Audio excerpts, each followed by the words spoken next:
Good evening, ladies and gentlemen, and welcome to COASTER-net Update. We've got some breaking news out of Hershey, Pennsylvania, out of your neck of the woods there, Danny. And that's right. It sure seems like Wildcat at Hershey Park is going to be going through a transformation next year. And the question is, because we know that they are officially closing it at the end of July, right. But we don't know what's happening to it. We don't suspect that it's being torn down completely. We do suspect that it's going to get some sort of refurbishment, whether that be RMC or GCI remains to be seen at this point. But Danny, I think we got some real ideas here of what this could be. I know you have some sources, maybe reliable, sometimes with you, but what are your thoughts here? Yeah, I mean, the bottom line is we heard last week, for those of you that are expecting to come here for the breaking news, the minute it drops, look elsewhere because we're a couple days late to the punch here, as always. Always, Andy, I got some. But the analysis here is unparalleled across. And that's the thing. Someone was talking trash to me on Facebook last week. It's like, oh, are you guys going to post another video that's 4 weeks behind on the news? I was like, dude, we're not MBS. We're not must be firsts here. No. We give you the best content. Like Theme Park Review, they're not must be first, but when you watch the videos, they're the best on the internet. That's what we do here at COASTER-net too, right, Andy? That's how we roll. We just follow that method. First to the game doesn't matter because you can be first to the game and talk about nonsense for 25 minutes. You want to listen to a 5-year-old talk about Wildcat that they've every other coaster YouTuber, every other nerd on the internet has already talked about this. They've already done their little no limits predictions and whatnot, Andy. But you're gonna get the best analysis right here. You're gonna get it right here. So we heard last week that Hershey Park posted on Facebook, social media, and whatnot, Instagram, Twitter, all of those, that Wildcat will close on Sunday, July 31st here, just a couple of weeks away here. And they didn't really say, okay, it's being torn down. They didn't really expand upon that very much. But they did say something along the lines of, do you have any ideas of what we can do with 3,100 feet of wooden track? Yeah. Right? Yeah. So obviously there's two options. There's more options than that. There's really 4 options. The first option is tear it down and don't do anything with the space for a while. The second option is tear it down completely, build something completely new, whether it's a new area, a single new ride, be it another wood coaster or another steel coaster that's completely different, a complete departure. I don't think anyone thinks either of those two things are happening. The other two topics that everyone is talking about, you can either do the GCI treatment with this new Titan track that has started to gain some steam here, or we can do the RMC Iron Horse treatment. Now, there's a couple of reasons let's bury the hatchet here. You and me are firmly on the RMC train here. We are firmly on the RMC bandwagon for a couple of reasons.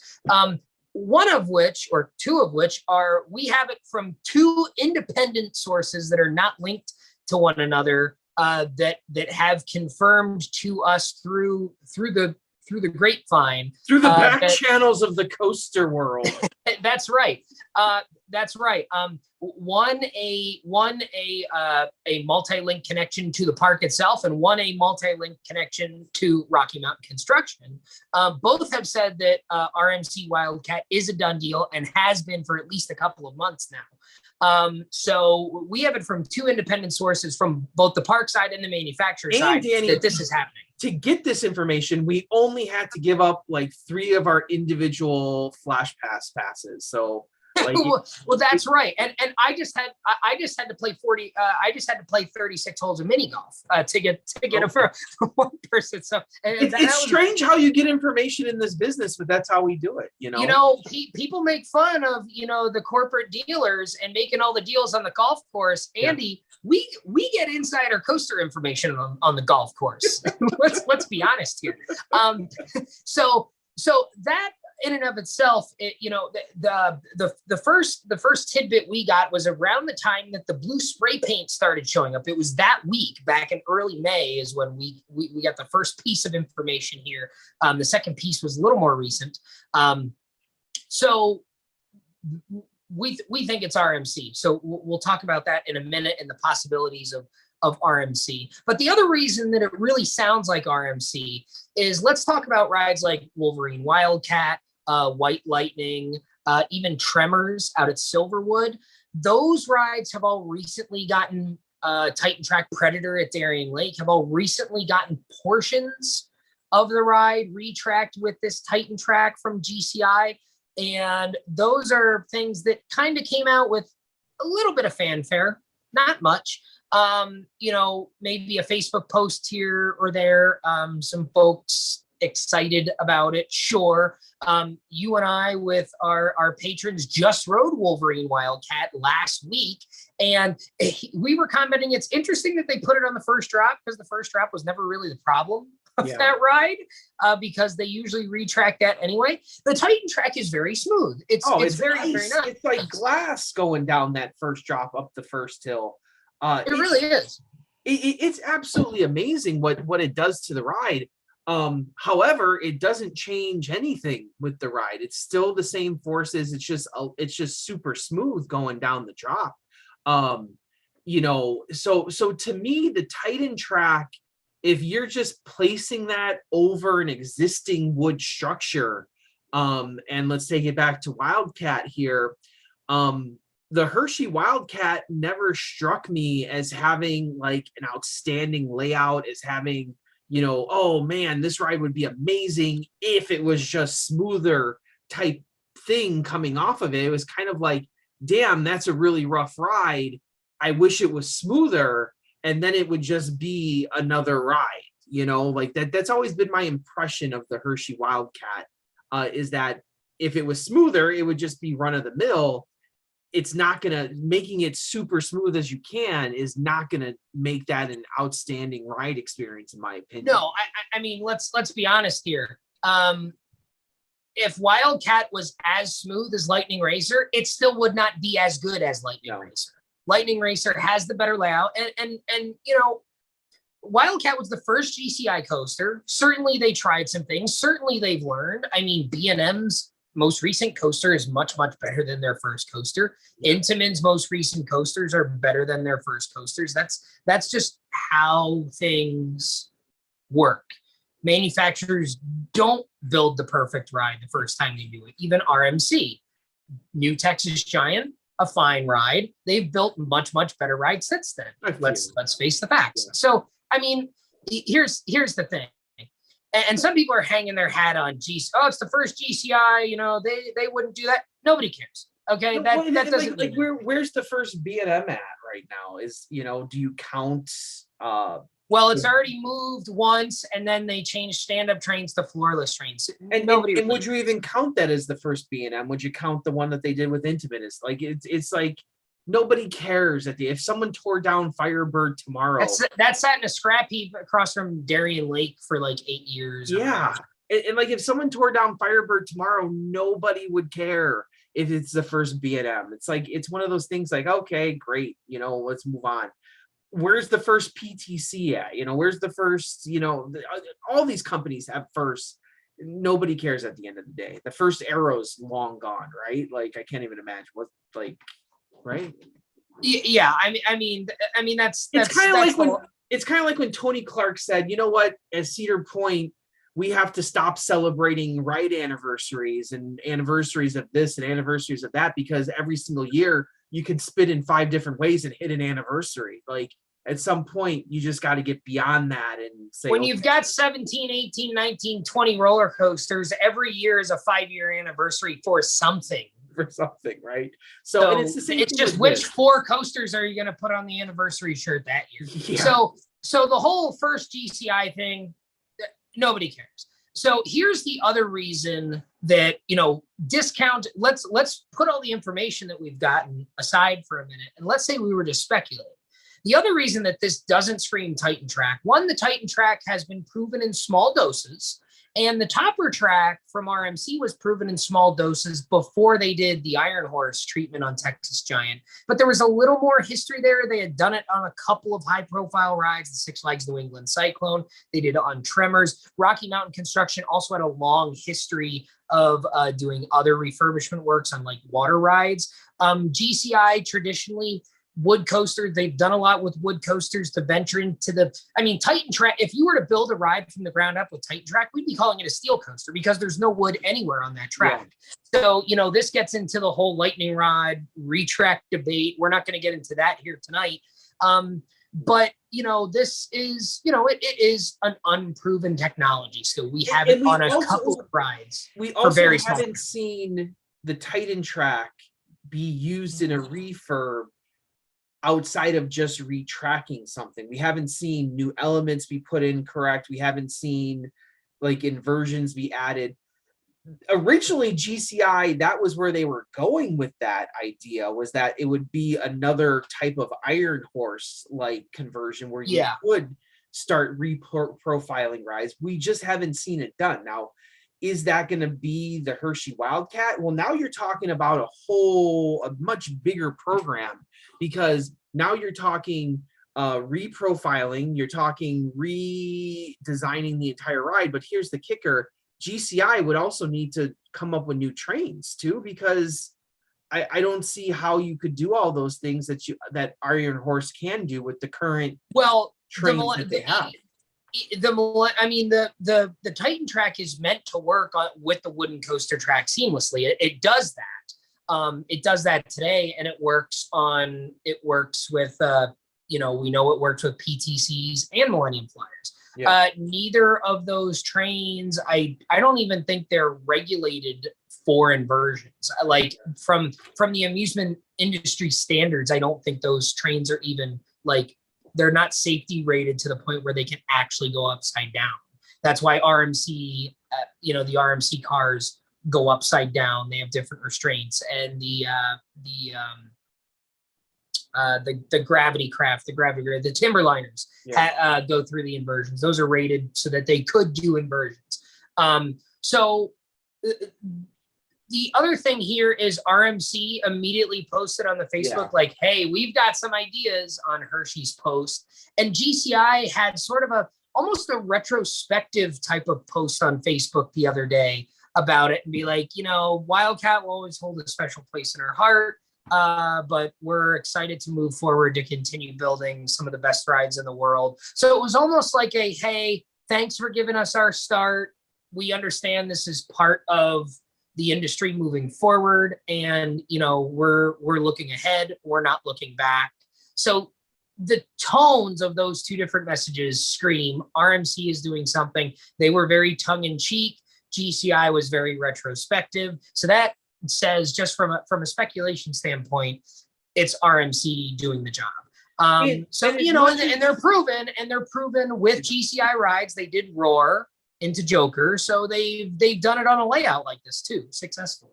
And as much as I'd love to see GCI get to use the Titan Track on their first ride and create a whole new layout, I just don't think that's what's happening here. I don't get that feeling, and I feel that Hershey Park is at that place where, in some regards, I feel like Hershey Park is playing catch up with other parks in the region. Yeah.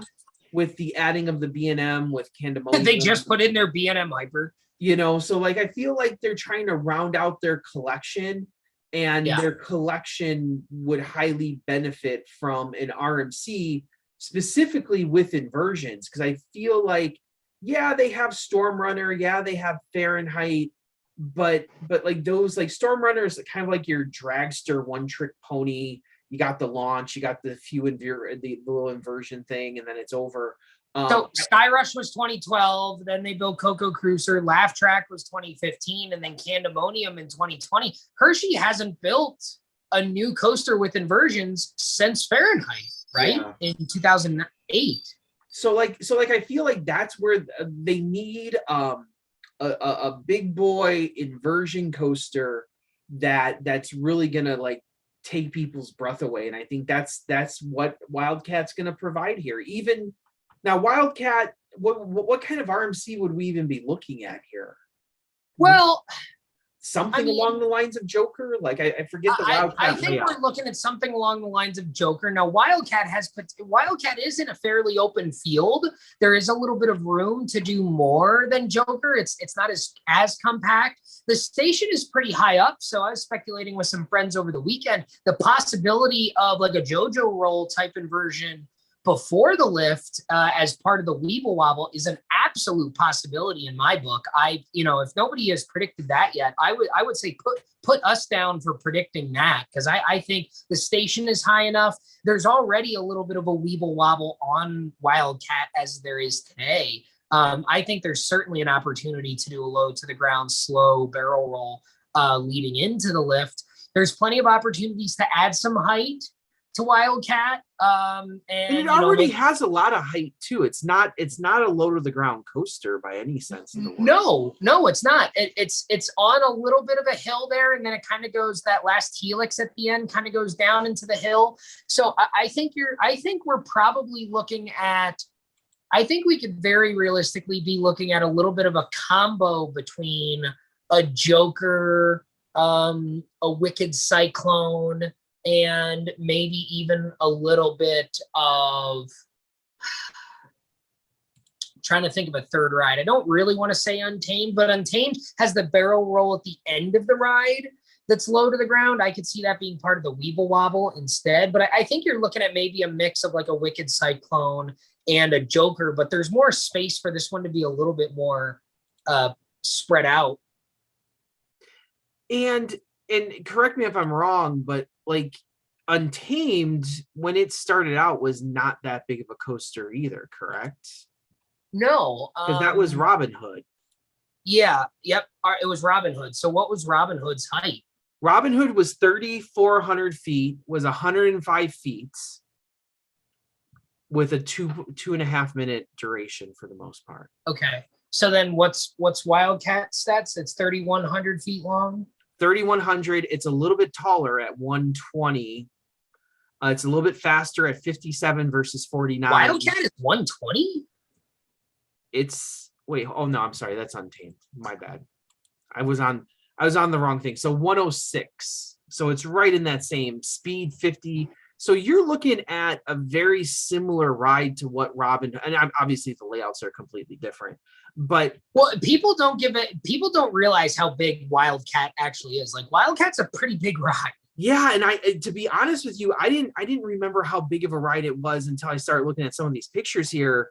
And if RMC can do amazing things with Robin Hood and Untamed and make it into Untamed, there's no reason to say that Wildcat has to be, because I'm not a huge Joker fan. So when you say Joker doesn't get me all excited. Joker's like, okay. Yeah, me saying Joker and Wicked Cyclone probably doesn't excite you at all. No, not at all. You can't say two more RBC. The only worst RMC you could say is Storm Chaser. Like, it won't be Storm. Well, it's interesting because and if you're gonna make Storm Chaser, you might as well just tear it down and be done with the space. Well, the interesting thing here is that it actually has a lot of space like Storm Chaser does, but it's got a more compact layout like a Joker or a Wicked. Yeah. I mean, Joker is the obvious comparison because Roar and Wildcat do have similar layouts in terms of the types of elements they have. I think Joker has some pretty darn cool elements. That first drop is really good. I would think that you might want to recreate the drop on Joker just a little bigger. Joker's drop is more of like a 90-degree turn, whereas Wildcat's is more of a 180. So I could see them doing Joker's drop and having it be a little bit more twisted. Well, it's interesting because you look at pictures of what Robin Hood was, and it has a lot of similar, like, obviously Robin Hood is more of an out and back. That makes it easier to do. I think the out and backs tend to maybe turn into better RMCs. I don't know if that's true or not. I don't know. But there's a lot of similar looks to how the two Wildcat looks similar to Robin Hood. I don't know. I'm kind of excited to see what they do, because I think RMC has learned a lot. And if you also, we keep talking about Joker, but I think maybe we should stop talking about Joker And maybe start talking about Iron Gwazi, because that's another GCI that True. might be a better. What? Well, yeah, because Gwazi came right after Wildcat, so it's possible that we could see something closer to the style of Iron Gwazi, just in the package, So in the maybe size of a Wildcat. Maybe, now call me crazy because you like to say that Untamed is Steel Vengeance Light. Maybe Wildcat will be Iron Gwazi Light. I don't know. You absolutely might be onto something there. I think that's a great point, because certainly the layout is there, the elements are there, and I mean, look, RMC built a lot of new structure for Iron Gwazi, so there's nothing saying that they can't. Like I said, with Wildcat being as big as it is, the 106 feet it says here, even though the drop is only like 85 because it's kind of up on the hill there. But I mean, the bottom line is they could make the lift steeper, and they could add an awful lot of height to this. They could add 30, and I got 40, news for you. You can take the lift off completely and just do a steel lift like they have with Iron Gwazi and go as high as you want. They could very easily get to 140, 150 feet and make this like, we've got Steel Vengeance and Iron Gwazi and Iron Rattler that are around the 200-foot mark. And then you've got like your Wicked Cyclones and your Untames and your Twisted Timbers and your Storm Chasers that are a little bit closer to 100 feet. We don't have a whole lot of RMCs that are kind of in the middle of that. I mean, New Texas Giant is maybe like 140 or something, like it's kind of in the middle there, but we don't have a lot of RMC Iron Horse rides that are in that 140 to 160 height range. They're either closer to 100 or closer to 200. I don't know what Hakugai is. New Texas Giant is 153. Okay, so like that's one. And then Hakugai is 180, so you're closer to 200 on that one. And what's Medusa Steel Coaster? Medusa's only 104. Well, that's old Medusa. Hold on, Steel Coaster, or is that? No, that's the old one. Where's Medusa? Steel Coaster. It's only 98. It's real small. Okay, so I mean, at the end of the day here, there's a lot of opportunity to add some height to this ride and put it in that 130, 140, 150 foot range, and then all of a sudden it's gonna kind of have its own identity, because I think we talk about the smaller ones like Wicked Cyclone, Twisted Timbers, Twisted Cyclone. We talk about those rides together a lot, and we talk about Iron Rattler, Iron Gwazi, Steel Vengeance together a lot because of their heights. And people have different ones that they prefer over others. Because even Twisted Colossus is only 121, so you get to the 150 range, and you're kind of like, it's kind of in a category by itself. New Texas Giant is in that height category, and we don't really compare New Texas Giant to the really big ones or the really small ones. Now, that's because it's the first one. It's a little bit of a different style ride. It's not as intense. It doesn't have as much of the hardcore ejector airtime, so that's part of that too. But there's opportunity for Wildcat to kind of put itself in its own category if they choose to add some height to it. You have the opportunity to do some larger elements like an Iron Gwazi or a Steel Vengeance at the beginning, and then still have some of the tighter, more intense elements that you get towards the end of the ride on rides like Untamed and Wicked Cyclone and Twisted Timbers,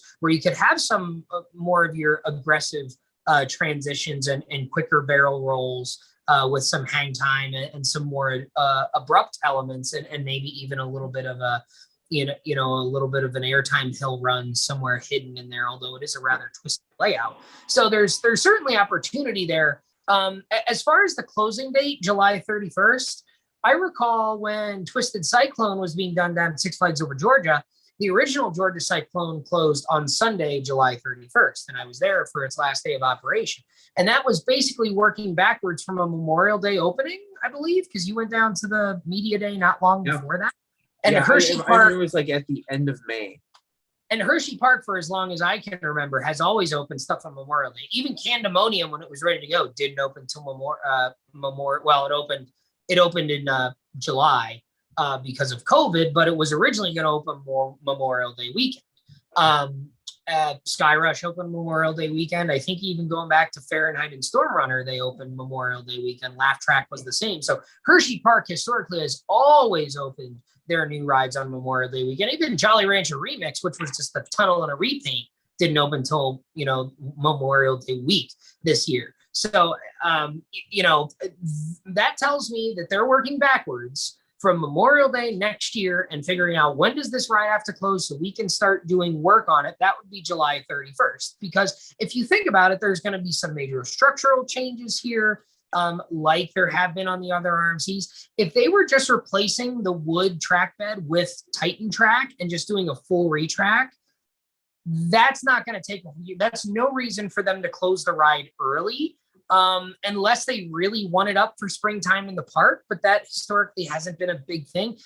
Also, I don't think they would make a big deal about Wildcat closing in the middle of the summer if that's all they were going to do, because Titan Track is not yet marketable. There was questions about Texas Giant, whether or not that was a good $10 million investment at the time, because the question was, how marketable is this steel track with the new layout going to be? I think that's part of the reason that the track was bright red and then bright orange at Iron Rattler, because they wanted it to be a visual difference to the member of the general public walking up to the ride that still sees the big wooden structure there. When you see the bright red or the bright orange track, you want a visual difference that says this is something different, because when it's called New Texas Giant, when it's called Iron Rattler, they might say, oh, it's Rattler. Oh, it's Texas Giant. Like, I hate that ride. So they wanted a visual difference that tells the member of the general public that it is different. I think the Iron Horse treatment became popular enough that now we're seeing rides like Untamed and Steel Vengeance and Twisted Timbers that go with that more earthy tone so that it blends in a little bit more. And the fact that they've departed completely from the old names, Robin Hood became Untamed. There's no correlation there. Mean Streak, Steel Vengeance, Hurler, Twisted Timbers. There's no correlation there. And those rides were marketed properly. Titan Track to me is not marketable enough as a new attraction for them to just do that and make a big deal about the closing and then just reopen it as something, because nobody's going to know the difference if you just replace the track bed. So this to me says maybe they'll stick with Iron Cat, Steel Cat, something else. I think it's more likely maybe that they continue along the line of they're really digging deep into the Hershey branding. They went with Reese's Cup Fusion. They went with Candemonium. They went with Jolly Rancher Remix here. They're really, really big into bringing the Hershey brand. And I'm okay with this. A lot that's of what times they should be doing. Well, yeah, that's what it's not like Six Flags taking the Warner Brother properties and just plopping the Superman shield and the Batman logo and everything. And it's like, okay, stick the Batman logo, stick the bat signal on an inverted roller coaster, and now it's a Batman ride. This is actually Hershey's brand. This is something that nobody else can do. This is adding to the charm of Hershey Park. Nobody cared that the Boomerang was called Sidewinder. I can't tell you the last time I actually rode Sidewinder as Sidewinder. When I go to Hershey Park next, I want to ride the Vekoma Boomerang because I want to ride this Jolly Rancher experience now that they've put lights and tunnels and on it, and they've made it a unique experience even for a Vekoma Boomerang. I praised Wallaby Belgium for their Vekoma Boomerang, for the theming on their Vekoma Boomerang. So that's the thing that they should be doing. They should make, for years when I was growing up, Hershey Park just felt like another amusement park. It didn't, aside from the Hershey product and the sign saying Hershey Park, there was nothing really Hershey about it. And that has changed drastically the last decade. Not even the last decade, really just the last 5 years. So I could see them doing something along the lines of the Wild Kit Kat and still keeping the tie to the Wildcat name, but bringing in the Hershey brand. If you why not just call it Wildcat and use a K instead of a C? They could very realistically do that. And I mean, Kit Kats, they're the chocolate covered wafer bars. So the brown wood structure is the chocolate, and the Kit Kat wrapper is red. So you could it's like it's almost like a Magnum red, which is actually called Motley Orange, but it's a bright like fire engine bordering on orange red. And as you were talking, I was looking up some Kit Kat logos, and some of the older logos actually have a cream colored aspect to it. Now recently they've taken that out with the new logo because everything's simplified with stupid ass fonts, and everything looks ugly and boring now. And the Kit Kats have been some of the Kit Kat brand has been one of the brands that they have experimented with the most. So they've started doing like Kit Kat duos where they have they have milk chocolate, and then they have like a mocha on the one side. They have strawberry and white chocolate Kit Kats around Easter time. One of my favorites is the dark chocolate mint Kit Kat duos. So they've done a lot with the Kit Kat brand in terms of the candy the last couple of years. So it makes sense. They've also done a lot with the Reese's brand, and they just rebranded the Dark Ride as Reese's Cup Fusion. They rebranded the Take Fives as a Reese's brand.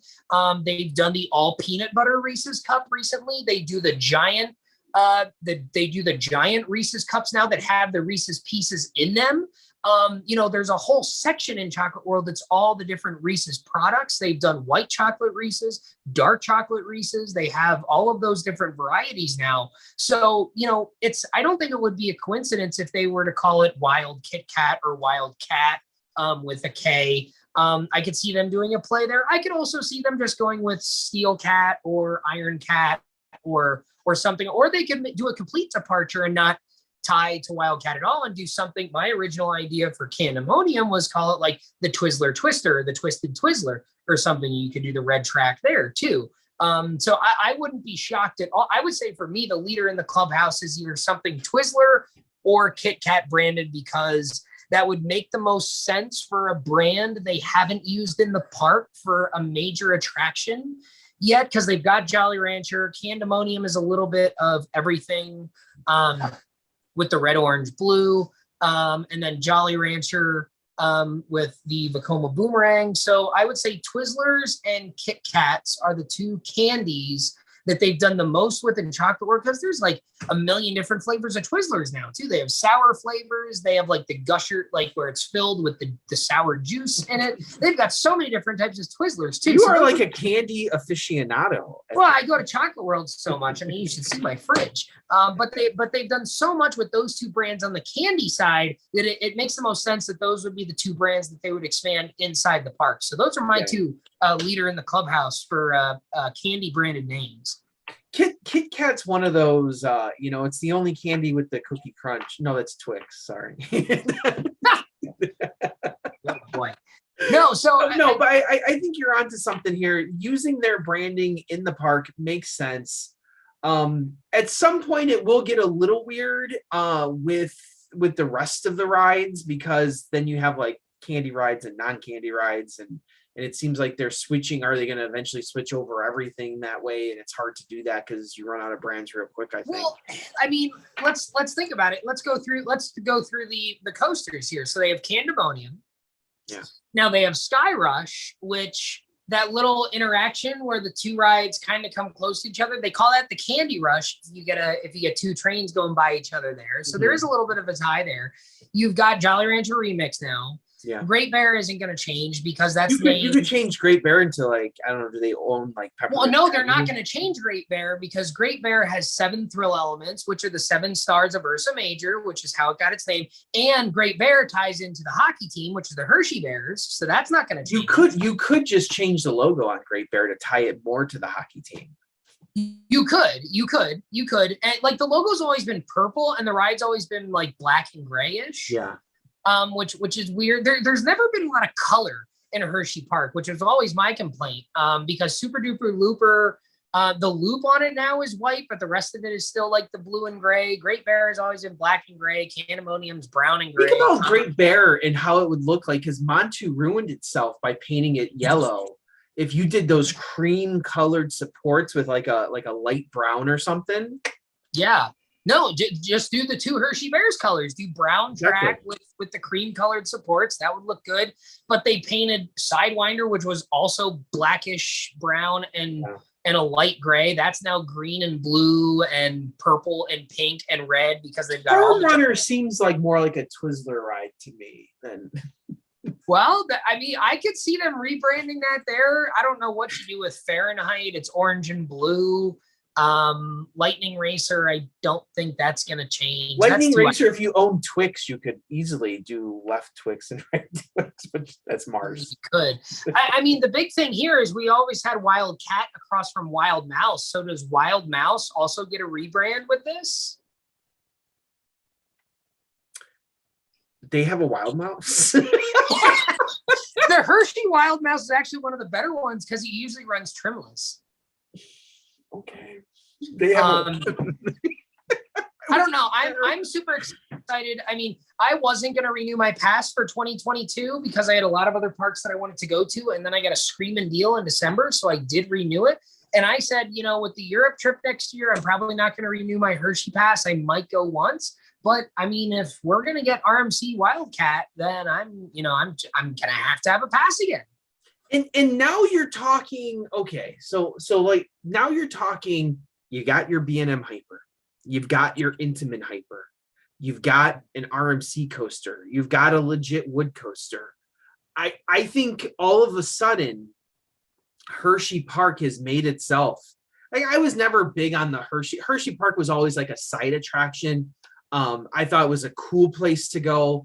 I never thought it would be like it was in the discussion of, oh, look at this coaster collection. It's amazing.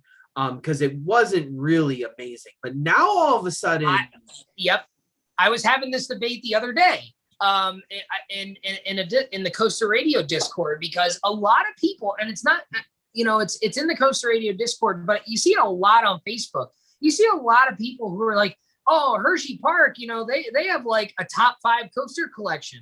And I'm like, really? Because I was thinking about it and I thought for about 10 seconds and I rattled off at least 7 parks that I would put ahead of, before I even think about Hershey Park. I'm going Cedar Point, Kings Island, Six Flags Over Georgia, Six Flags Magic Mountain, Busch Gardens Tampa, and Busch Gardens Williamsburg. And I think I even mentioned Carowinds in there too, even though they don't have a really good wood coaster. They've got 4 really, really good steel coasters.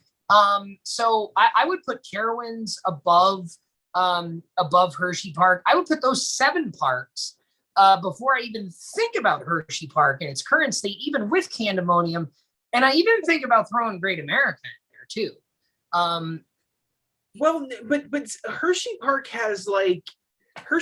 doesn't have like the best in class. Like Sky Rush, okay, I love Sky Rush. Some people don't. So I can say Sky Rush is a top 5 ride. Everything else is like just really solid stuff. Like Lightning Racer is a really solid wood coaster. It's not a top 30. It's not like in my top 30 or whatever, but it's a solid wood coaster. Candemonium, once again, in my top 50, not in a solid B&M Hyper. Wildcat's really the only ride in their collection that was really bad. I mean, even though they have the boomerang, but I mean, they put vests on it. They did the retheme now, but Wildcat, I would make the argument all day long that Wildcat was the worst coaster in their collection. Well, yeah, and you get rid of that, you upgrade that. Storm Runner, I thought with the vest was vastly improved over the hard restraints. So now you got Storm Runner, you got Sky Rush, you got an RMC, possibly you got Candemonium, you got Lightning Racer. That's a really solid collection that all of a sudden, okay, you have this park where, okay, go ride Sky Rush was what I would tell people to. Now it's like, oh, okay, you got some other stuff to ride here too. Now all of a sudden, like there's a day or two to be spent there. And you can't say that about a lot of parks, is that most parks are a half day to a full day park. Hershey's probably still at that position, but you might want to consider, with everything else going on there, spending 2 days at the park. Well, and the other thing, and this is the last argument I made to people who were crying out for Wildcat to stay in its current form. Oh God, no. Wildcat, when you build Lightning Racer 3 years later, right, 100 yards away, which is the same style of ride, but there's two of them racing. And you also still have Comet, which is your classic old school wood coaster. Wildcat doesn't actually serve a purpose in that lineup, because if you have an out and back coaster or a modified out and back coaster like Comet, which is your classic old school wood coaster, you've got your modern twisted wood coaster and Lightning Racer. Wildcat is just another one of those, even though it was first. Lightning Racer, I think we can all agree, was an improvement over Wildcat. So Wildcat does not even serve a functional purpose in that ride lineup anymore, unless you want the park to have a shitty wooden roller coaster that nobody likes, which that's what RMC has been taking away from coaster lineups at parks the last decade. They've been taking away the shitty wooden roller coaster that nobody wants to ride, and they've been turning it into probably, in most instances, the best ride in the park. Not the case for every single ride that they've done the Iron Horse to, but I think we can say that New Texas Giant, Iron Rattler, certainly Steel Vengeance, certainly Iron Gwazi, certainly Untamed, maybe even Twisted Cyclone. I don't know. I like Goliath a little bit better still. But I mean, they're taking rides that for many people was the worst coaster in the park and turning it into the best or the second best coaster in the park in most people's books in pretty much all instances. So if you were to take Wildcat and turn it into a ride that is going to be better than Skyrush, better than Candemonium, better than Storm Runner, sign me up. Yeah, absolutely. And you're bringing people back to that back part of the park too. That always seems like a ghost town, in my opinion. I don't know if it always is. Laugh Track has a 45-minute wait, and everything else there is a walk-on. Lightning Racer, I can't remember the last time I waited in line. I can't remember the last time I waited in line at Wildcat either. Well, there you go. And, the Ferris wheel, the water parks back there where there's a lot of people in the summer and there's still nobody riding those coasters back there. So it really disperses the crowd from that Candemonium Comet, because everybody rides Skyrush, everybody rides Candemonium, everybody rides Comet, everybody rides Super Duper Looper at the beginning of the day. All of a sudden you put that new ride in the back of the park. Now you changes that dynamic a little bit. It does. And it's going to throw the conventional wisdom of going to the back of the park, which is usually quite successful at Hershey Park, more so than at most other parks. It throws that conventional wisdom of going to the back of the park and working your way forward out the window, because now that's where the new ride is. Yeah. So, well, we will keep you updated here on what's going on. Hopefully we'll find an announcement here in the next few weeks, an official announcement. One other thing, Andy, about Hershey Park, they've been teasing for a couple of months now, Darker Nights, #Darker Nights, #Hershey Park in the Dark. And the teaser they posted over the weekend, I believe I saw 7/12 flash on the screen for an instant. I couldn't pause it at the right time, but I tried, I think 7/12. So we're recording on the evening of 7/11. I think tomorrow we might have an announcement from Hershey Park about their new for 2022 haunt event, Hershey Park in the Dark. Sounds like it's no longer going to be family friendly. It sounds like we're getting an honest to goodness haunt event at Hershey Park this year. And I am very, very excited for that. So we may have to do another Hershey Park update in a day or two to that sounds like a Hauntiverse update, actually. Is that what? Seriously. Hershey Park in the Darker. It sounds like it's coming. Darker Nights. I like it. So we'll keep you updated. Maybe we'll do another one on that. So we'll see what happens. So as always, I am Andrew Barchak from Chicago, Illinois. Danny Miller, Binghamton, New York. Right on, Red Warriors. Hey, guys.